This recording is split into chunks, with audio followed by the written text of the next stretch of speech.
நம்ம இன்றைக்கி பார்க்க போகிறது இன்க்ளினேஷன் ஆஃப் லைன் கோட்டின் சாய்வு. சாய்வுக்கு வந்து நம்ம ரெண்டு ஃபார்முலா யூஸ் பண்ணுவோம்.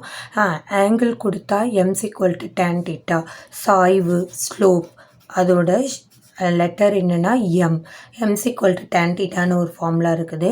எம்ஸ் equal to y2 minus y1 divided by x2 minus x1 ரெண்டு ஃபார்முலாஸ் இருக்குது. ரெண்டு பாயிண்ட் கொடுத்துட்டு ஸ்லோப் கேட்டால் நம்ம இதை யூஸ் பண்ணணும். ஆங்கிள் கொடுத்துட்டு ஸ்லோப் கேட்டாங்கன்னா இந்த ஃபார்முலா யூஸ் பண்ணணும். அப்போ டேனோட உங்களுக்கு வேல்யூஸ் தெரியணும். டேன் 0 டிகிரி 0, டேர்ன் இதை நீங்கள் மெமரைஸ் பண்ணிக்கணும். Turn 30 degree 1/√3, turn 45 degree 1, turn 60 degree √3, turn 90 degree infinity. இதை நீங்கள் மனப்பாடம் பண்ணியிருக்கணும். இதை நீங்கள் 9th ஸ்டாண்டர்ட்லேயே படிச்சிருப்பீங்க. இப்போ நம்ம சம் பார்க்கலாம். எக்ஸசைஸ் 5.2ல் உள்ள first some, what is slope, சாய்வு என்ன? அப்போ நம்ம என்ன கண்டுபிடிக்கணும்? எம் கண்டுபிடிக்கணும். என்ன கொடுத்துருக்காங்க? டிகிரி கொடுத்துருக்காங்க பாருங்கள். அப்போ இதை நம்ம தீட்டான்னு எடுத்துக்கணும். ஆங்கிள் ஆஃப் இன்க்ளினேஷன், சாய்வு கோணம். டிகிரி கொடுத்தாங்கன்னா இப்போ தீட்டா. இப்போ தீட்டா கொடுத்துட்டாங்கன்னா நம்ம என்ன ஃபார்முலா யூஸ் பண்ணணும்? இந்த ஃபார்முலா யூஸ் பண்ணணும். இப்போ நம்ம எப்படி எழுதலாம்? M is equal to tan theta. அப்போ டேன் ஃபஸ்ட்டு சம்மில் என்ன இருக்குது? Turn 90 degree. தீட்டாவுக்கு பதில் என்ன போடுறேன்? 90 டிகிரி. டேர்ன் 90 டிகிரினா நமக்கு ஆன்சர் என்ன? இன்ஃபினிட்டி.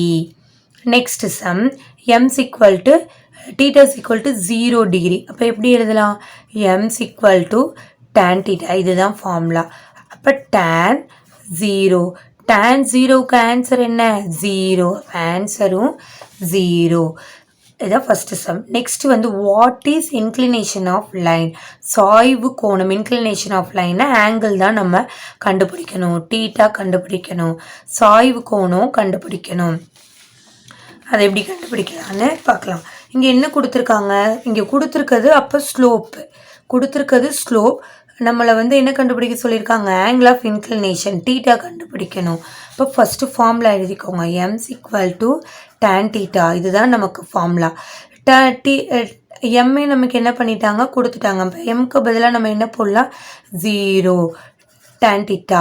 நமக்கு எது வேணும்? தீட்டா வேணும். இப்போ தீட்டாவை மட்டும் நம்ம இந்த பக்கம் வச்சுக்கணும். டேன் இந்த பக்கம் போனால் என்ன ஆகும்? இது நான் ஈஸியாக 0 டிகிரி ஆன்சர் நமக்கு 0 வந்து ஆங்கிள் என்ன? 0ன்னு நம்ம சொல்லிடலாம். ஆனால் ஸ்டெப்பாக போடணுங்கிறதுக்காக தான் நான் உங்களுக்கு இந்த ஸ்டெப்ஸ் வந்து சொல்கிறேன். நம்ம டைரெக்டாகவும் ஆன்சர் எழுதலாம். எம் 0னா அப்போ தீட்டா என்ன இருக்கும்? எந்த ஆன்சருக்கு நமக்கு தீட்டா வந்து 0 கிடைக்குதுன்னு பார்க்கணும். அப்போ 0 இங்கே தான் நமக்கு 0 கிடையாது. அப்போ அதோட ஆங்கிள் என்ன? 0 டிகிரி. அடுத்து 1, அடுத்து சம் என்ன? 1. அப்போ 1 எங்கே இருக்குது? 1க்கு நேராக ஆங்கிள் என்ன? 45 டிகிரி. அப்போ தீட்டாஸ் ஈக்குவல் டு 45 டிகிரின்னு நம்ம என்ன பண்ணலாம்?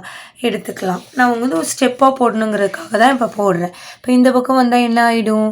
Tan inverse 0.